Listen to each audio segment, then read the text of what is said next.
En las últimas 24 horas y durante una jornada surrealista, el régimen de Vladimir Putin se ha tambaleado por primera vez en 23 años. La rebelión de Evgeny Prigozhin y su peligroso grupo Wagner inició un conato de guerra civil con muertes de ambos bandos, es decir, los mercenarios que han sido claves en la invasión rusa a Ucrania hasta el día de hoy y en las fuerzas armadas rusas, el ejército formal. Llegaron a tan solo 400 kilómetros de Moscú. Putin huyó a San Petersburgo en el avión presidencial y cientos de miles de moscovitas intentaron hacer lo propio. Hubo evacuaciones masivas y se agotaron los boletos en avión para escapar del país. Pero momentáneamente, y tras la intervención del dictador bielorruso Lukashenko, gran amigo de ambos, de Putin y de Prigozhin, los mercenarios han retrocedido a sus bases y Prigozhin está refugiado en Bielorrusia. ¿Cómo continuarán las cosas a partir de ahora? Nadie lo sabe. El hermetismo en la inteligencia rusa es total, en tanto que los ucranianos se están aprovechando para profundizar su contraofensiva en lo que supone una nueva derrota humillante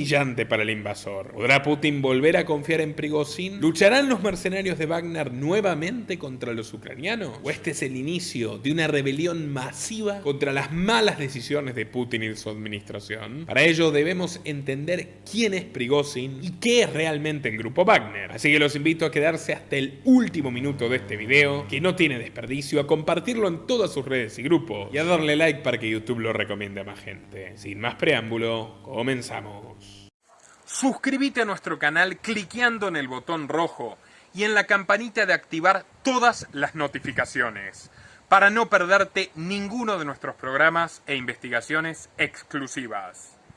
Evgeny Prigozhin encarna la corrupción repugnante y criminal del régimen putinista que ayer, en un acto de justicia poética, se volvió contra él. Nació el 1 de junio de 1961 en Leningrado, la misma ciudad donde oficialmente nació Vladimir Putin, la misma que fue martirizada y sufrió terribles atrocidades de los nazis y el sometimiento implacable del comunismo. Desde sus inicios, Prigozhin estuvo destinado al crimen. En 1979, a sus 18 años de edad, fue detenido e indultado por asaltos a mano armada y robar apartamentos en barrios de lujo. Era una práctica común que los delitos contra la propiedad en un país comunista no tuvieran condena. 2 años más tarde lo volvieron a atrapar, pero por uno todavía más grave, reclutando mujeres menores de edad para ser prostituidas en las oscuras calles de su barrio. Sí, Prigozhin era un proxeneta infantil. Esa es la clase de personas con las que se rodea Putin, sobre quien hoy pesa una orden de captura internacional por tráfico de niños esclavizados de Ucrania. La pesada justicia soviética no lo perdonó en aquella ocasión y lo acabó condenando a 12 años de prisión en una colonia penal donde sufrió torturas y represión. Fue liberado al 9º año, cuando el muro de Berlín ya había caído y el mundo entero se regía por un nuevo orden. Hasta la ciudad había cambiado su nombre, ya no era Leningrado, sino San Petersburgo. Prigozhin tuvo que recomenzar esa extraña vida nueva desde abajo, vendiendo hot dogs junto a su padrastro en puestos callejeros. Trabajaba hasta altas horas de la noche, pero en una de esas tantas y monótonas tardes gélidas de Rusia, su suerte dio un vuelco copernicano. Boris Spector, un ex compañero de su escuela, pasó justo por allí con algo de hambre. A pesar de las ojeras y la calvicie avanzada del vendedor, logró reconocerlo. Spector era propietario de la cadena de supermercados Contraste y cosechaba riquezas ilícitas en una ciudad corrompida hasta el tuétano y administrada de forma subrepticia por el joven director de negocios llamado Vladimir Putin, con más poder que el alcalde Anatoly Sobchak. Conociendo el historial delictivo de Prigozhin y sabiendo que no le molestaría realizar el trabajo sucio de su empresa, el empresario le ofreció un puesto. El ex convicto se dedicaría a realizar interrogatorios a los deudores a medianoche y a ofrecer visitas nada gratas a la competencia, incluyendo el incendio de sus locales. No sabemos bien si fue por gratitud o por miedo, pero lo cierto es que Spector le acabó cediendo el 15% de las acciones de su cadena. Con ese dinero manchado de sangre inocente, Prigozhin cumplió su sueño: montar un restaurante a la orilla de un río. En 1996, junto con Kirill Silminov, compraron un barco, lo remodelaron y lo convirtieron en un bar flotante sobre el río Neva, que se convertiría en una sede de encuentros para la élite política, comercial y del crimen organizado. Novaya Gazeta, periódico muy importante de Rusia, afirma que allí conoció por primera vez a Putin, quien era por entonces presidente de la Junta de Supervisión de Juegos de Azar. Como buen nepotista, Vladimir dio el visto bueno para que Prigozhin sea el director ejecutivo de Spectrum CJSC, una de las principales corporaciones de casinos. En el verano de 2001, y ya siendo presidente, Vladimir Putin llevó a la Isla Nueva al corrupto premier francés Jacques Chirac, íntimo amigo de Saddam Hussein y de George Bush, y al que buscaba, con éxito, cortejar para que se convierta en un lobista de los intereses energéticos rusos en la Unión Europea. Ambos quedaron gratamente sorprendidos con los platos de Prigozhin. Tanto le gustó a Putin que lo privatizó. Se lo llevó al Kremlin como si fuera su cocinero personal, al igual que el abuelo de Putin le servía a Joseph Stalin. De ahí nació para Prigozhin el apodo de el chef de Putin, y en esos términos lo presentaron a su gran amigo el criminal de guerra, George Bush, en el año 2002. Pronto el mismo cocinero se encontró entre los miembros de la élite rusa, gracias a esa estratégica tendencia del presidente de hacer ricos con el dinero robado a los contribuyentes a todos sus amigos. Prigozhin entabló muchos contactos en el Kremlin, como el director de la Guardia Nacional Víctor Solotov o el empresario de seguridad Roman Tsepov. En 2010 Prigozhin fundó Concord Catering, una fábrica de alimentos precocidos que recibía cientos de millones de rublos en contratos del gobierno para alimentar a alumnos y trabajadores estatales. Novaya Gazeta relevó al menos 2 casos de niños que murieron intoxicados por alimentos en mal estado. Sus productos no eran para nada buenos. Alexei Navalny, actual preso político, alegó que Concord Catering tenía de subsidiaria una compañía llamada Moskovsky Skolnik, que había suministrado comida de mala calidad en todas las escuelas de Moscú, provocando un brote generalizado de disentería en centenares de miles de niños. Pero poco le importaba al Kremlin. Este chef fue expandiendo su imperio dentro del monstruoso y depravado Estado ruso.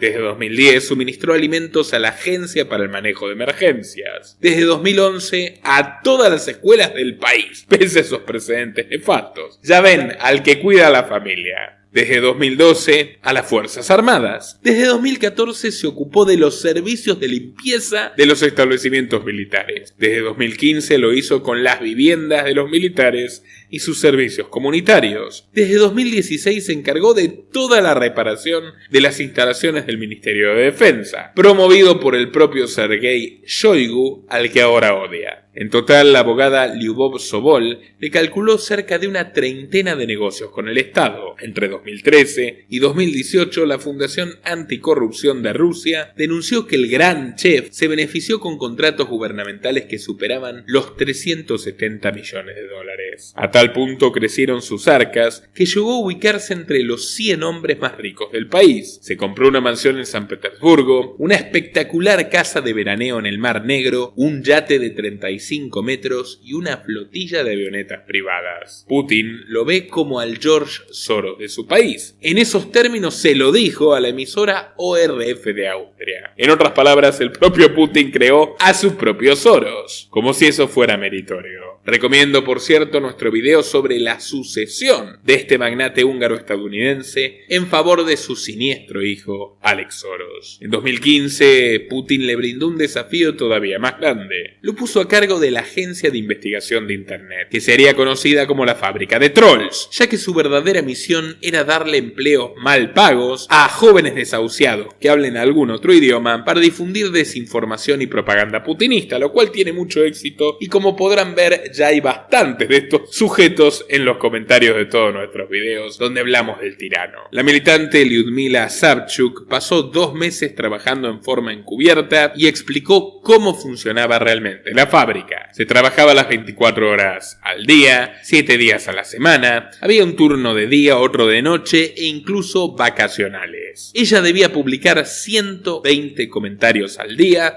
en su jornada de 11 horas, en salas de chat, en sitios web webs y en perfiles de redes sociales. Se dividían en grupos. Los que tenían mejor nivel de inglés se hacían pasar por estadounidenses y trabajaban en Facebook y Twitter. Otros departamentos se encargaban de crear memes, algunos de ellos incluso gráficos. Direccionaban discursos a medida. Para los izquierdistas latinoamericanos descerebrados, cierto tipo de contenido. Para los ultraderechistas europeos cegados de la realidad, otros. Para los trampistas fanáticos, otros. El propio Prigozhin confesó en 2022 que utilizó a ese ejército de trolls para interferir en la política estadounidense, especialmente en 2016 cuando Hillary y Trump luchaban por el poder. Dijo: hemos interferido, estamos interfiriendo y seguiremos interfiriendo, con cuidado, con precisión, quirúrgicamente, a nuestra manera, como sabemos hacerlo. Así lo confesó el magnate. En muy poco tiempo su ejército ya no solo estaba formado por trolls. En 2014, en las vísperas del ataque inicial de Rusia a Ucrania para anexar Crimea, Putin le encargó a su chef que administre el grupo Wagner, una organización paramilitar financiada subrepticiamente por el Ministerio de Defensa. Aunque la legislación rusa prohibía a las empresas militares privadas, en los papeles se presentaba de esa manera, pues estaba registrada en Argentina, y a pesar de tener su campo de entrenamiento muy lejos, en el pueblo ruso de Molkino, fue suficiente para darle el contrato. El reclutamiento se establecía en aquel entonces en el más estricto secreto, anulando completamente la identidad civil de sus miembros. Ya entenderán por qué. Cuando los nuevos integrantes llegaban al campo de entrenamiento,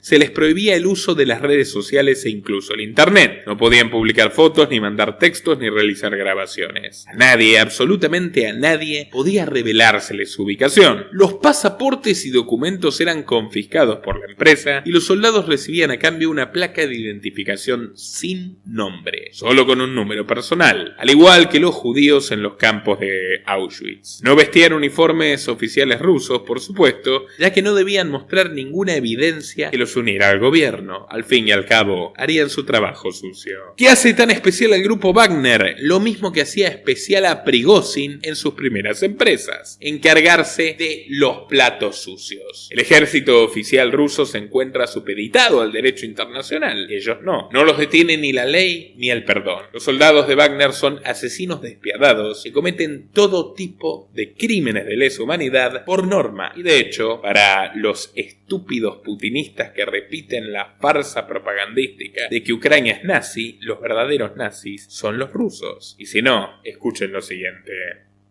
Uno de sus principales comandantes es Dmitry Utkin, un ex oficial de las fuerzas especiales que en la guerra se apoda Wagner debido a su afecto hacia el compositor Richard Wagner y al régimen nacionalsocialista de Adolf Hitler. The Economist informó que tiene varias esvásticas tatuadas y ex miembros cercanos a él afirman que es un Rodnover, es decir, un creyente de la fe nativa eslava, un nuevo movimiento pagano con nostalgias antisemitas. Y no es el único. La unidad Rusich de este ejército paramilitar son confesos supremacistas blancos que dejan grafitis neonazis en el campo de batalla. A pesar de su aparente rechazo a esta ideología, en 2016 Putin en persona le dio a Dmitry Utkin una medalla al valor por su participación en la batalla del Donbass, donde asesinaron y reclutaron a varios civiles. Expertos de la ONU descubrieron que además de prisioneros de guerra extranjeros, reclutan a reos de las cárceles rusas. Utilizan técnicas de presión, como impedirles hablar con sus familias y abogados o amenazarlos con extender su condena. Otras veces no son tan sutiles. Hay informes que incluyen videos donde golpean con mazos las manos y la cabeza de presos que no quieren unirse. Hoy en día, los prisioneros constituyen aproximadamente el 80% de las 50.000 fuerzas de Wagner. Esto demuestra el enorme crecimiento de este ejército sanguinario. Hasta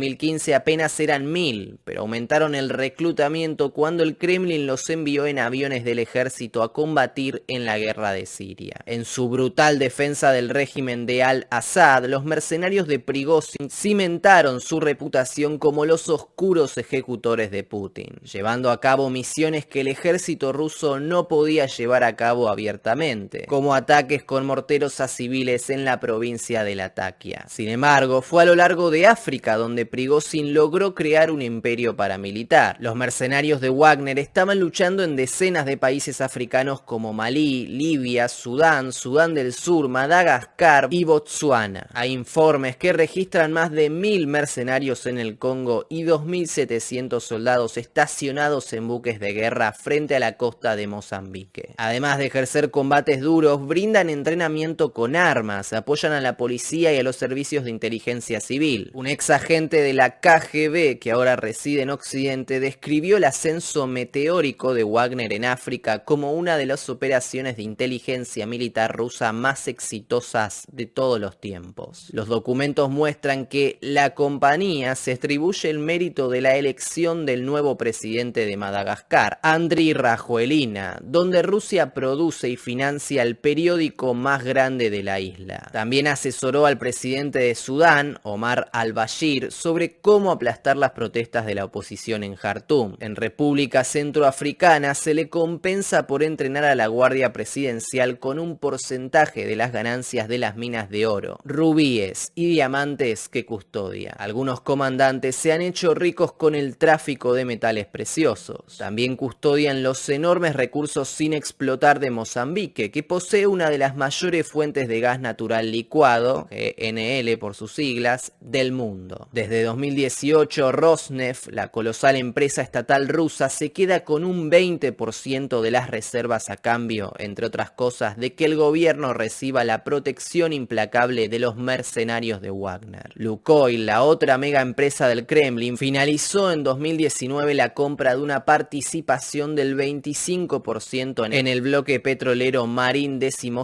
en la República del Congo. La empresa de Prigozhin ha supervisado estos negocios y se queda con una pequeña porción. El chef también está presente en Venezuela, que tiene en Moscú a uno de sus mayores aliados. En enero de 2019 le envió al dictador Nicolás Maduro un centenar de mercenarios para atender necesidades de seguridad. Si hay algo que no le gusta a estos muchachos son los sujetos curiosos. En 2018, 3 miembros de un equipo de la televisión rusa, el veterano Orkan Diernal, Alexander Rastorgev y Kirill Radchenko, sufrieron una emboscada en República Centroafricana mientras realizaban un documental sobre Wagner. Acribillaron su vehículo con armas AK-47. Tienen sed de victoria. En complicidad con las fuerzas gubernamentales, agentes de Wagner han violado y robado a civiles desarmados en las zonas rurales de estos países. En un informe de la ONU se documentó en Mali más de 500 ejecuciones extrajudiciales que incluían cámaras de tortura y clubes donde tenían a decenas de mujeres cautivas. Prigozhin fue el administrador de esta barbarie. Una barbarie que también le tocaría padecer a Ucrania. Llegó el 24 de febrero de 2022. Putin anunció su operación militar especial y lanzó un asalto sobre Kiev donde, además de masacrar y torturar civiles, solo consiguió una humillante derrota. A finales de marzo, sus tropas de élite fueron echadas a patadas de la capital ucraniana, quedando al borde del colapso. En el otoño boreal, Zelensky aprovechó la debilidad del enemigo y le arrebató al invasor 1170 kilómetros cuadrados de territorio ocupado. La situación para el Kremlin era crítica. Putin se vio obligado a echar a muchos de sus generales y ordenó una nueva movilización masiva, haciendo cundir el pánico en el pueblo ruso, que huyeron de a miles hacia las fronteras, temerosos de ser enviados a morir por el zar. En otras palabras, el desempeño del ministro de Defensa, Sergei Shoigu, fue entre malo y desastroso. Sin embargo, hubo una fuerza militar que sí tuvo algunos logros y que ganó popularidad entre los nacionalistas. Hablamos, por supuesto, del temido grupo Wagner. Ya durante el asalto a Kiev hay innumerables pruebas de la barbarie de los soldados de Prigozhin, que montó desde cámaras de tortura hasta clubes donde tenían decenas de mujeres ucranianas cautivas. Pero el verdadero salto de poder vendría poco después. En septiembre, mientras las fuerzas rusas fueron fueron doblegadas por todo el frente, Wagner pudo sostener las posiciones en la región de Bakhmut, en el Donbass, a costa, claro, de miles de vidas, ajenas y propias. Porque el éxito de los mercenarios se debe, en buena medida, a sacrificar reclutas expresidiarios como carne de cañón, enviándolos sin protección ante los enemigos para que abran fuego y revelen su posición. Durante meses, Wagner mantuvo un asfixiante cerco sobre la localidad, que no tiene valor estratégico, pero fue convertida en un símbolo por tratarse del único avance que el Kremlin puede mostrar. Reducida hoy a escombros, la ciudad fue testigo del mismísimo infierno. El horror de las acciones que ha cometido y aún comete el grupo Wagner se escucha casi siempre de boca de sus supervivientes. Muy pocas veces, al menos de manera pública, se ha oído a sus autores hablar sin pudor sobre esos crímenes. Pero algunos arrepentidos han comenzado a hablar. Asmat Uldarov y Alexei Savichev, que fueron parte del temible ejército, revelaron con coraje crímenes de guerra perpetrados contra civiles indefensos e inocentes. I don't want this war. You see this cigarette in my hand? With this hand, by command, I killed children. Aclaro que a continuación voy a dar un relato estrictamente periodístico, informativo y educativo que se encuentra bajo los parámetros de la plataforma. Repudiamos a cualquier persona que intente imitar o fomentar estos actos. Aconsejo que aquellos que puedan ser susceptibles salteen esta parte del relato. Uldarov ha soltado estas escalofriantes palabras. Cito textualmente: maté niños con mis propias manos. Su compañero agrega: teníamos la orden de disparar a todos los mayores de 15 años, sin aviso. Estas confesiones fueron hechas en entrevistas por videollamada con Gulagu.net, un portal ruso dedicado a la defensa de los derechos humanos con sede en Francia. Uldarov habla desde una habitación cubierta por papel pintado donde se enciende un cigarro. Cito textualmente: todavía la veo a ella gritando, una niña pequeña de 5, tal vez 6 años. Le disparé un tiro mortal en la cabeza. Nos dieron la orden de no dejar salir a nadie, de hacer un barrido, liquidar a todos los que se cruzaran en el camino. La orden venía, por supuesto, de Prigozhin. Muchos de los miembros de esta banda paramilitar, como el propio Uldarov, de 43 años, recibieron el indulto firmado por el presidente Vladimir Putin a pesar de las atrocidades que figuran en su historial. Otra de las historias narradas por él mismo en la entrevista ocurrió hace 3 meses, el 18 de marzo en el centro de Bakhmut, donde reconoce haber limpiado, entre comillas, un edificio de 9 plantas donde encontró a unos 300 o 400 civiles, esto en sus propias palabras, entre ellos decenas de niños. Muchos intentaban protegerse en un gran sótano. Su compañero de filas, Alexei Savichev, aporta más detalles sobre algunas de esas acciones,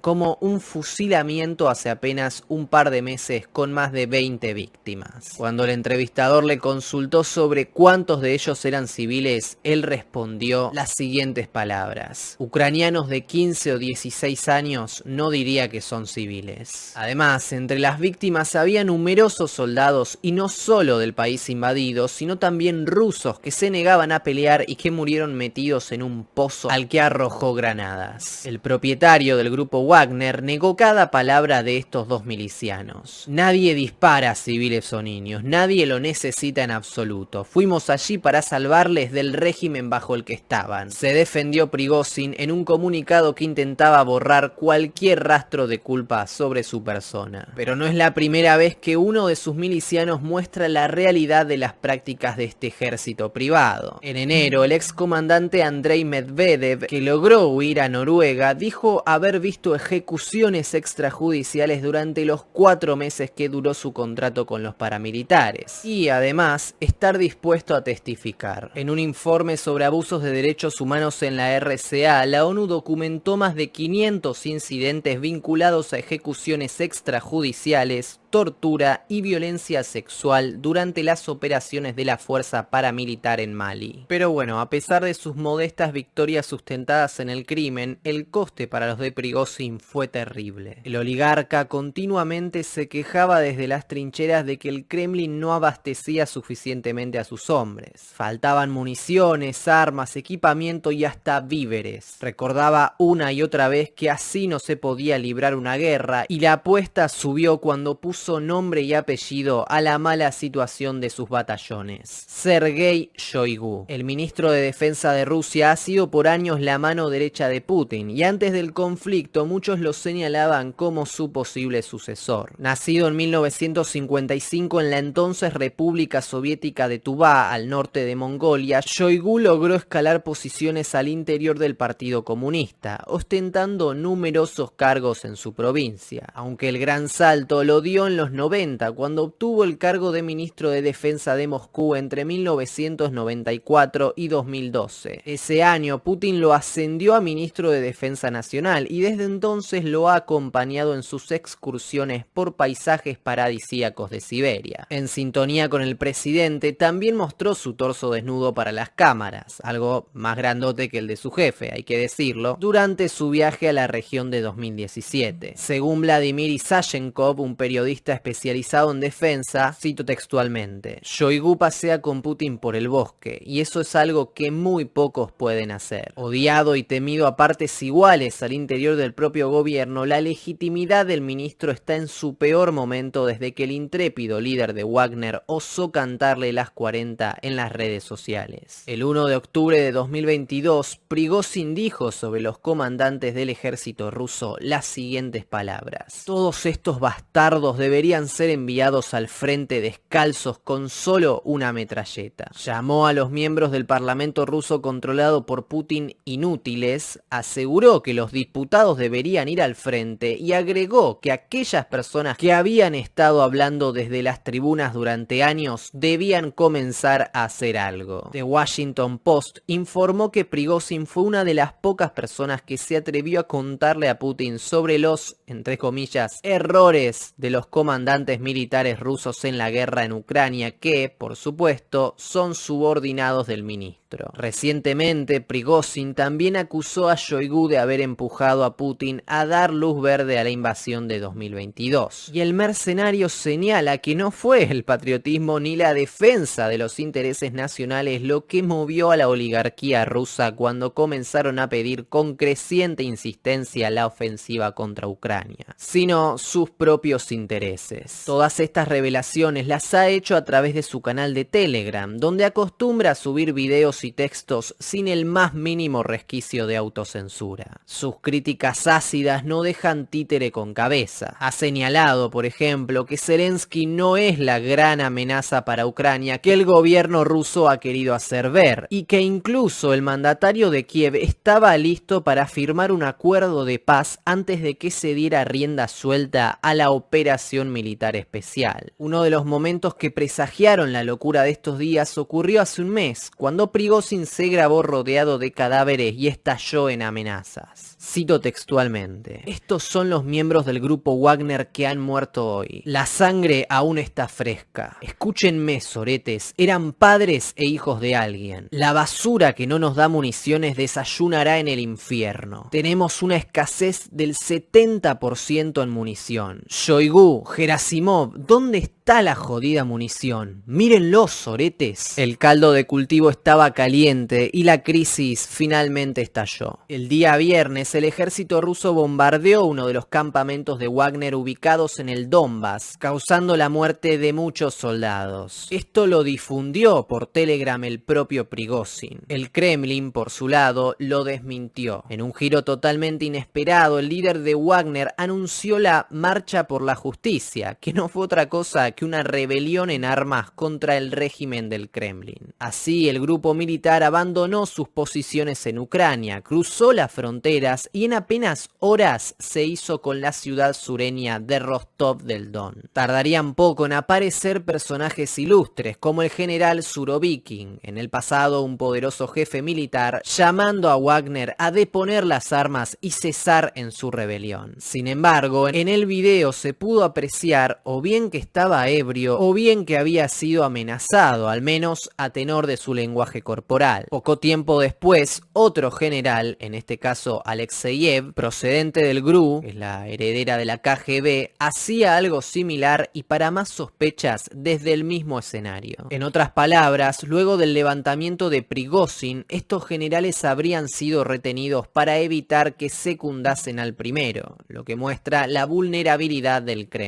Donde no faltan sospechas tampoco es del lado de los rebeldes, y es que aunque todo parezca una reacción caótica y espontánea de un jefe inestable, hay cabos sueltos alrededor de Wagner que no cierran. Hace solo 4 días, el 20 de junio, el Pentágono anunció que misteriosamente había encontrado 3.600 millones de dólares extra en su presupuesto, aproximadamente el doble de las primeras estimaciones, lo que ha dado lugar a un superávit que podría utilizar futuros paquetes de seguridad. La portavoz del Pentágono, Sabrina Singh, dijo que una revisión detallada del error de contabilidad encontró que los servicios militares leyeron mal los costes de las armas enviadas a Ucrania. Los contadores gubernamentales pueden errarle unas cifras, pero más del doble. Hace un mes, cuando ocurrieron las filtraciones de Discord de los archivos del Pentágono, se supo que Prigozhin tenía contactos directos con la inteligencia ucraniana desde hace meses. A su vez, según la reportera de CNN Natalia Bertrand, la inteligencia de Estados Unidos sabía que Wagner planeaba algo. Los servicios habrían comunicado a los 4 comités clave del Congreso, 8 miembros de la Cámara y Senado, que Wagner acumulaba equipamiento cerca de Rusia. En suma, todo hace sospechar que la rebelión de Prigozhin sería lo que finalmente fue: un intento de golpe de Estado. El día sábado, las tropas de Wagner iniciaron su corajuda marcha desde Rostov hacia Moscú, bajo la amenaza de arrollar a cualquiera que les saliera al paso. Putin finalmente rompió el silencio y publicó un video visiblemente furioso, tildando el motín como una puñalada por la espalda que tendrá una respuesta dura. En sus propias palabras,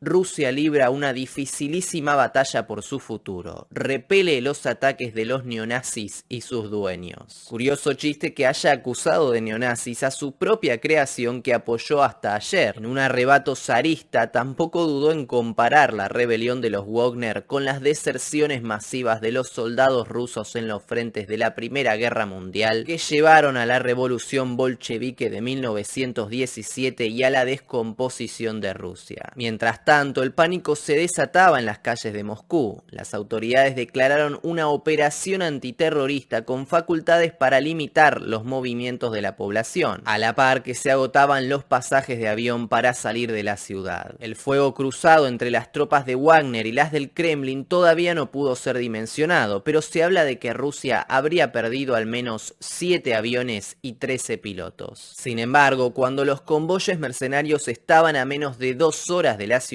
y ya se corría el rumor de que Putin habría huido a San Petersburgo para refugiarse de la batalla inminente, de repente todo se detuvo. Prigozhin anunció que acababa su aventura y se retiraba de Rusia. Cito: "Salimos el 23 de junio a la marcha de la justicia. En un día caminamos a casi 200 kilómetros de Moscú. En ese tiempo no derramamos una sola gota de sangre de nuestros combatientes. Ahora ha llegado el momento en que la sangre puede derramarse. Es por eso que estamos haciendo retroceder nuestros convoyes y regresar a los campamentos de acuerdo con el plan". ¿Qué pasó en el medio? ¿Qué pudo obtener Prigozhin para detener su acorazada marcha en el momento decisivo? Entre las múltiples informaciones que circularon todo el sábado, se dice que el dictador de Bielorrusia, Lukashenko, ha obrado como mediador entre las partes, aunque aún es difícil dilucidar qué ha ganado Prigozhin con la paz forzada. En un primer momento se habló de cambios en la cúpula rusa que implicarían la salida de su enemigo Shoigu del Ministerio de Defensa, pero nada de esto fue confirmado.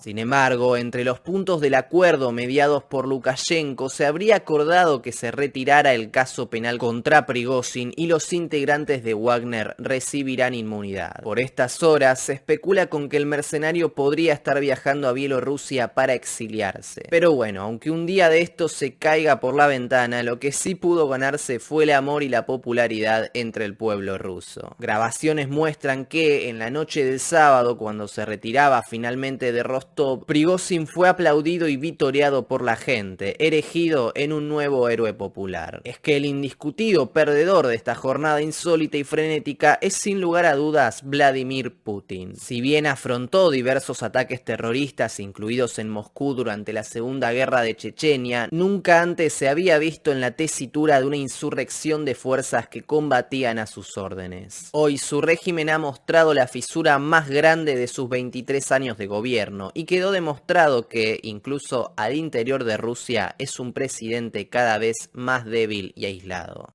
Y hasta aquí hemos llegado por hoy, estimados amigos. Les recomiendo que visiten nuestro nuevo informe sobre el submarino Titán y su sospechosísimo hundimiento, donde trabajamos hipótesis muy pero muy revolucionarias que han surgido a partir de descubrimientos recientes. Y créanme que la élite económica y política está metida hasta el cuello. Los invito a compartir el programa de hoy en WhatsApp, Twitter, Telegram y Facebook y a contribuir desde tan solo $2 mensuales a través de la opción Unirte de YouTube, Patreon, Bitcoin o Mercado Pago. Quienes nos apoyan desde $5 al mes en patreon.com/Nicolás Moraz tienen acceso a entrevistas, informes, conferencias y documentales exclusivos para nuestros mecenas. Así que no se lo pierdan. Por el precio de 2 cafés, muchísimo contenido para patrocinadores. Patreon.com/Nicolás Moraz. Sin más que decir, por el día de hoy, me despido. Hasta la próxima. Nuestro trabajo depende de tu apoyo. Para que siga siendo posible, realiza tu donativo desde tan solo $2 por mes a través de Patreon, en los links que están en la descripción o en el comentario destacado. También podés hacerlo a través de la opción Unirte de YouTube y si estás en Argentina, con el medio de tu preferencia a través de Mercado Pago.